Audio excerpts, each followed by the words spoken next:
نتعرف بيه على اخر الاخبار داخل نادي الزمالك. محمود شبانه لاعب خط الدفاع بنادي الزمالك، كان كل الاخبار ان هو خلاص رايح سموحه والصفقه قاربت من الانتهاء بمقابل 6 مليون جنيه، ولكن الصفقه وقفت لانه نادي الزمالك متمسك انه يحصل على 6 مليون جنيه كاش. مسؤولي سموحه واداره سموحه كانت عايزه تقسط المبلغ، تم رفض هذا العرض والاقتراح من مسؤولي نادي الزمالك، وبالتالي الصفقه وقفت ما بين سموحه والزمالك حتى الان. وشبانه ابتدى يدور على عروض اخرى، يتواصل مع انديه اخرى عشان يكون موجود ضمن صفوفها في خلال الموسم القادم. نيجي بقى للخبر الاخير، والخبر بالنسبه لي اللي مهم جدا.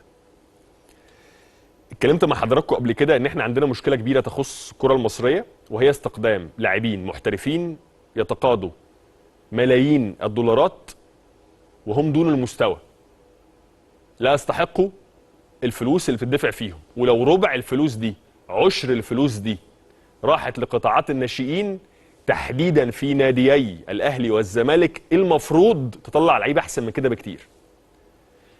من ابرز الامثله السارقه على ممكن اقول لك اهدار المال العام هو سامسون اكينيولا، المهاجم اللي جه نادي الزمالك بتقريبا $1,200,000، رقم غريب يعني.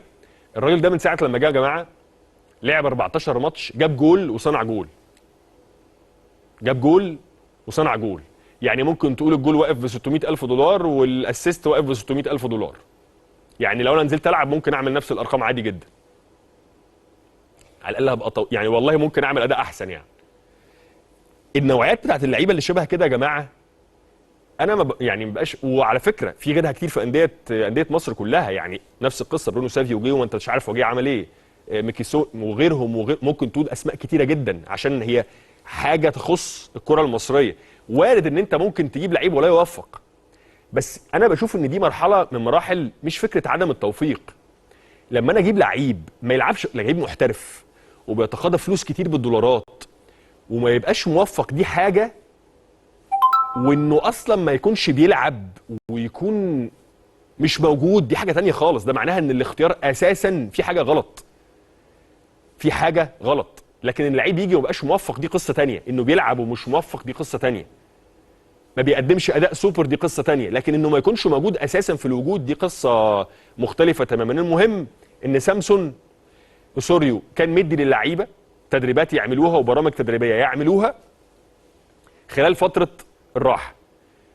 كله التزم ما عدا سامسون، جه وزنه زايد، وحتى الصور اللي نزلت من تدريبات الزمالك مبينه ده جدا. فاوسوريو استاء جدا وبلغ سامسون ان هو موجود عشان يحافظ على حق نادي الزمالك المادي، موجود. وادي الصور قدام حضراتكم اهي، هو موجود على قوه نادي الزمالك، ولكن يبتدي يشوف مع وكيله اي من عروض احترافيه عشان يقدر يخرج بيها يفيد نفسه ويفيد نادي الزمالك باي مقابل مادي من $1,200,000 اللي اتدفعوا، لكنه مش موجود في حسابات اوسوريو الفنيه. وده اللي وجهه اوسوريو او ابلغ بيه اوسوريو سامسون في تدريب اليوم. قبل ما ابدا الفيلم ما تنساش تصلي على النبي في التعليقات